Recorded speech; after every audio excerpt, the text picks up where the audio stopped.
الحمد لله وكفى وسلام على عباده الذين اصطفى أما بعد قال الله تعالى في كلامه المجيد والفرقان الحميد أعوذ بالله من الشيطان الرجيم بسم الله الرحمن الرحيم فمن زحزح عن النار وأدخل الجنة فقد فاز وما الحياة الدنيا إلا متاع الغرور صدق الله العظيم۔ معزز حضرات، میں نے آپ کے سامنے قرآن پاک کی تلاوت کا شرف حاصل کیا، جس کا مطلب و مفہوم یہ ہے کہ جو لوگ دوزخ سے بچا لیے گئے اور جنت میں داخل کر دیے گئے وہ کامیاب ہو گئے، اور یہ دنیا کی زندگی متاع غرور ہے، یعنی یہ دنیا کی زندگی دھوکے کا سامان ہے۔ حدیث ساتھیوں، کسی نے ایک واقعہ نقل کیا کہ تالاب کی ایک ننھی سی مچھلی پانی میں نرم چارہ دیکھ کر اس کی طرف لپکی اور اس چارے کو کھانا چاہا کہ اچانک ایک بڑی مچھلی آئی اور بولی، ارے بہن تو ایسا نہ کر، وہ چارہ مت کھا، اس چارے میں ایک کانٹے دار لوہا ہے جو ایک ڈورے سے بندھا ہوا ہے، وہ ڈورا ایک آدمی کے ہاتھ میں، آدمی اس انتظار میں ہے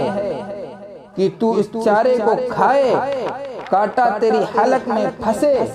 اور ڈورا کھینچ کر تجھ کو پانی کے باہر نکال کر تجھ کو اپنے قبضے میں کرے، پھر گھر جا کر تجھ کو کاٹے اور پکائے اور کھائے۔ پیاری نادان بہن میری بات مان لے، یہ مصیبت مول نہ لے۔ عزیز ساتھیوں، چھوٹی مچھلی ٹھہر گئی، اس نے تالاب میں ادھر ادھر خوب چکر لگایا اور سوچا نہ مجھے کوئی کانٹا دکھائی دے رہا ہے، نہ ڈورا دکھائی دے رہا ہے، نہ کوئی آدمی دکھائی دے رہا ہے۔ سوچتی رہی، بالآخر اس نے اس چارے کو نگل لیا، اور پھر وہی ہوا جس کی خبر بڑی مچھلی نے دی تھی۔ عزیز ساتھیوں، اسی طرح اللہ رب العزت نے اپنے محبوب رسولوں کو بھیج کر انسانوں کو آگاہ کیا کہ اے انسانوں، تمہاری یہ دنیا کی زندگی سب کچھ نہیں، بلکہ اس کے بعد بھی ایک دنیا ہے جو کبھی ختم نہ ہونے والی ہے۔ یہ دنیا کی زندگی چند دن کی ہے، نہ جانے کب ختم ہو جائے۔ تم یہاں پر اگر اللہ اور اس کے رسول کی بات مان کر اس کے مطابق عمل کرو گے تو ہمیشہ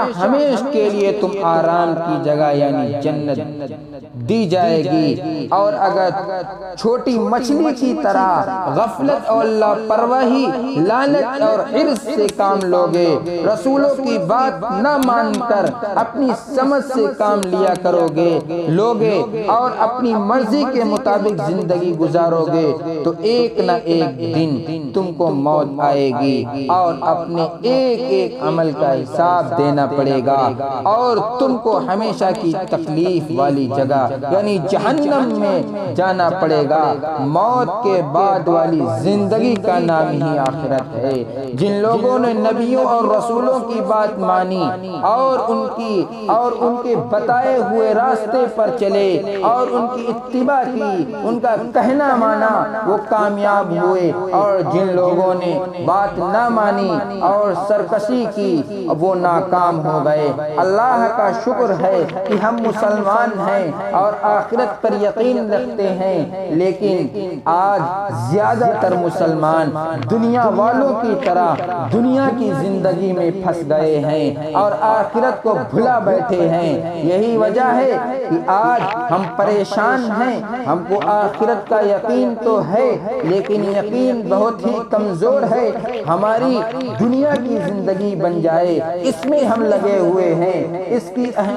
کی ہم کو بہت زیادہ فکر ہے، مگر ہمارا آخرت میں کیا ہوگا، ہم آخرت کی کتنی تیاری کر رہے ہیں، اس کی ہم کو فکر نہیں ہے۔ اللہ تعالیٰ سے دعا ہے کہ اللہ تعالیٰ ہم کو آخرت کا پکا یقین کرنے والا بنا۔ وآخر دعوانا الحمدللہ رب العالمین۔